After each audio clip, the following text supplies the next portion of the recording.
Hi crafty friends, it's Tracy Hines, aka Nanner Banana.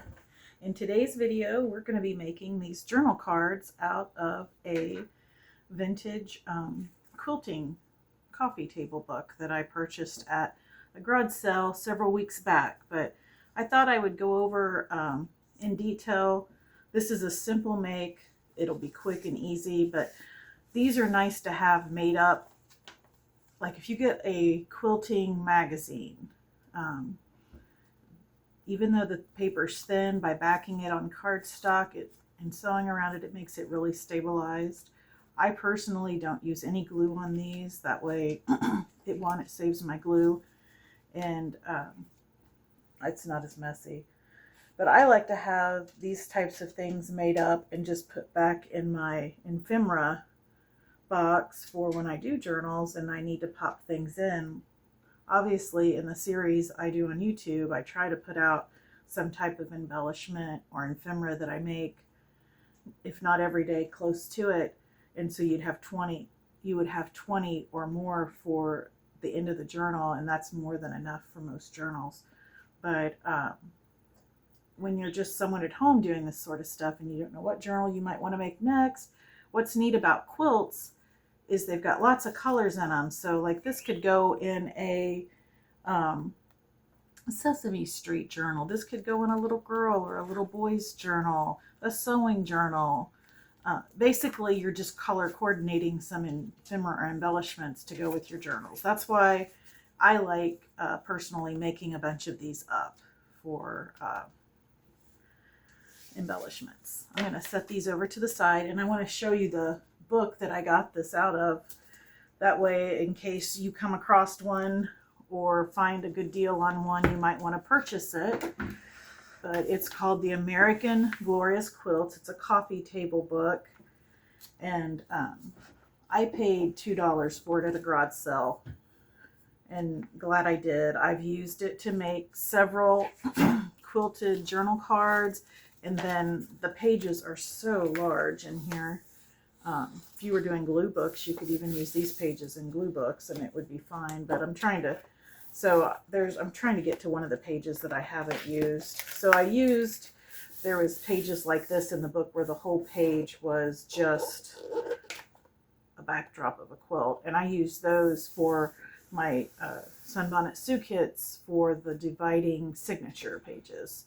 That way they were really pretty, really I felt like matched the theme well. So I've pulled most of those pages out because I wanted to pick the ones that I felt color-wise went best with the Sunbonnet Sue series. But you can see there's still lots and lots of pages in here I'll be able to use on other projects.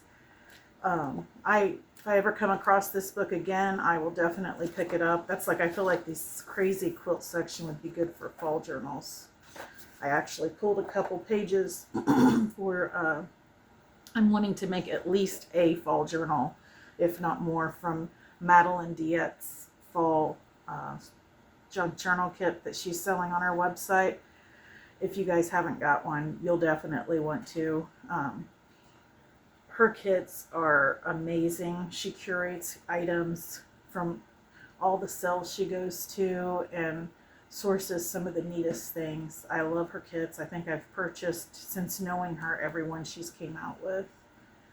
And they're always a good value too. I know last year's fall kit, I think I got 7 journals out of one kit.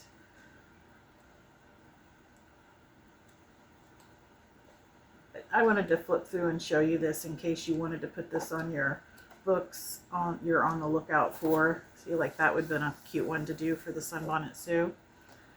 Yeah, I wanted to show you this book, and again, it's called American's Glorious Quilts, and it's a coffee table book. Let me see if I still have any information on who it's by.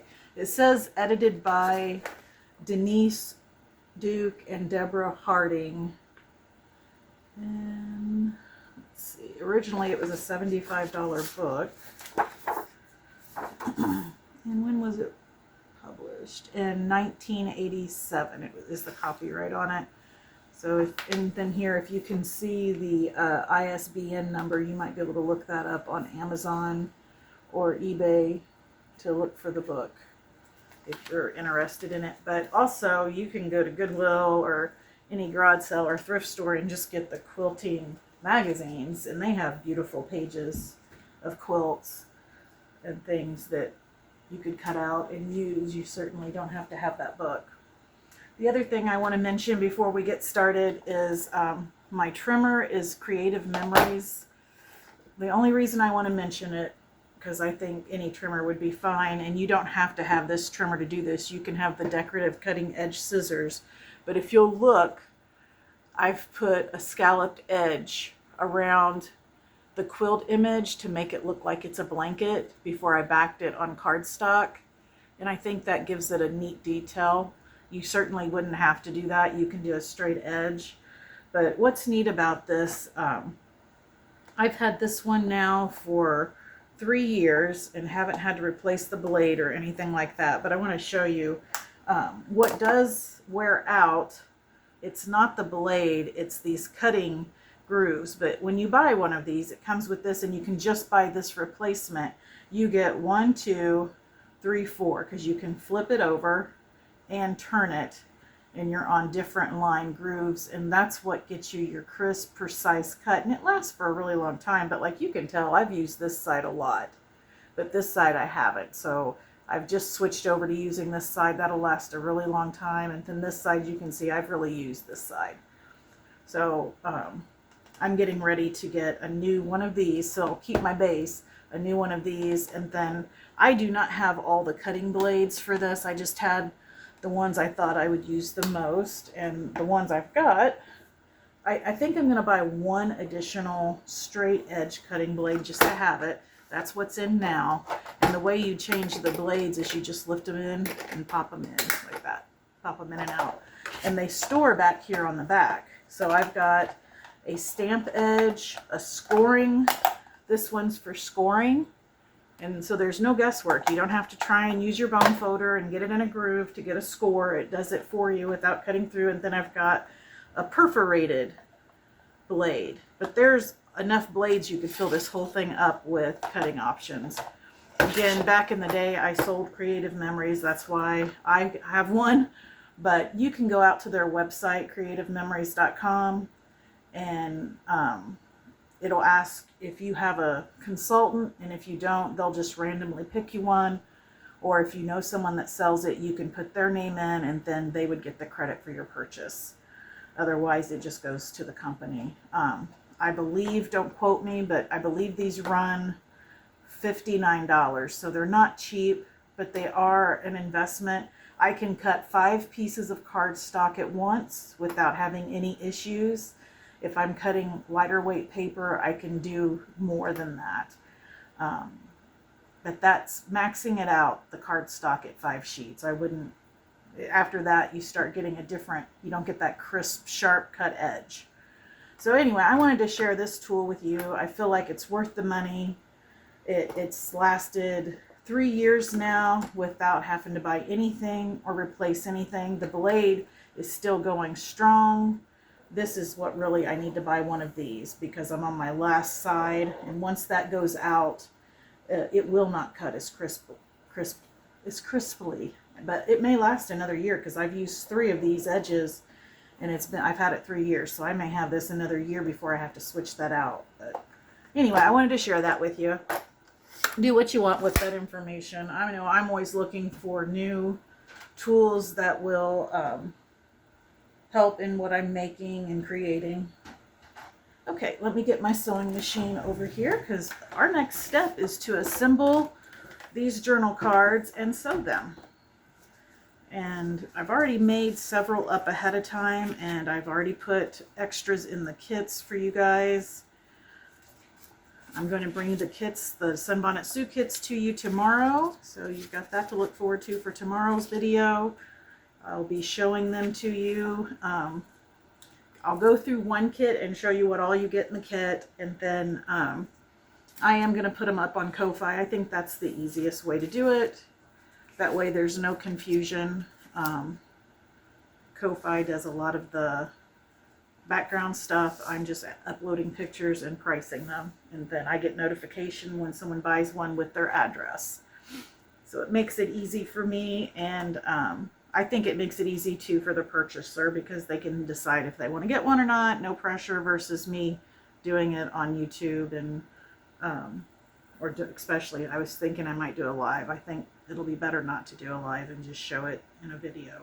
Okay, so the first thing we're going to do is put this on a straight stitch. I'm doing the 1. That's my, there's no difference on the straight stitch between the 0 or the 1. It's just where the needle falls in the foot. I like the needle to be in the center of the foot, and that way it gives you a built-in 1/4 inch 1/8 inch edge. So I'm going to go ahead and put that down. I've got it set to 3.5 in length and get started. And again, I'm not gluing these. I'm just kind of centering them and then holding them in place as I sew around. And if you're not great at sewing or you're newer to it, slow your machine down. The slower you go, the more control you have over it. Speed comes in time if that's important to you, or if you're mass making.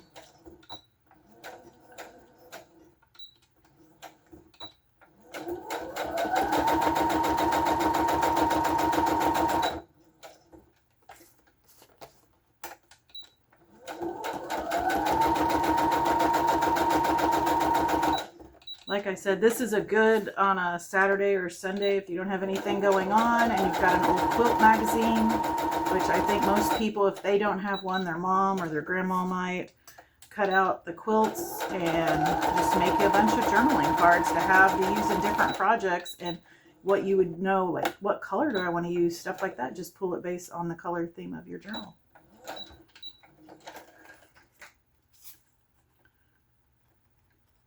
And this is not a new idea. I know, like as you go through books when you're making junk journals and there's a neat image, it's the same concept. You're just backing an image that was in a book on some cardstock or a stable surface. You could also use coffee dyed paper, and that would give you a nice background to write on. Okay, I'm going to come back to that one. Didn't cut it correctly.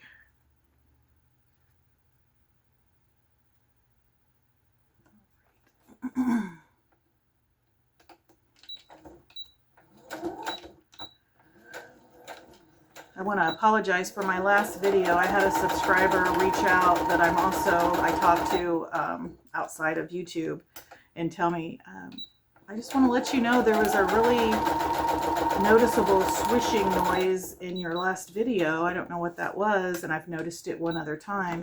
And if you guys noticed it, that was my washing machine, and that's an example of when you use household appliances or you're in your house for a long time and those background noises just sort of disappear. You don't notice them anymore. It's kind of like when you buy a new house, you hear the refrigerator. But after a month of living there, you don't hear the refrigerator anymore. It's not that it's stopped making noises. It's just you've gotten where you don't notice it anymore. But I'm going to be more conscious of what noises may or may not be going on in my house when I'm filming, so hopefully you get a better quality video. And I really thanked her because I do want a watching experience to be pleasant for the person watching, because I know things like that can be annoying. And if you ever notice anything that I could do to improve, if it's in my power to do it, please share and I will definitely do that.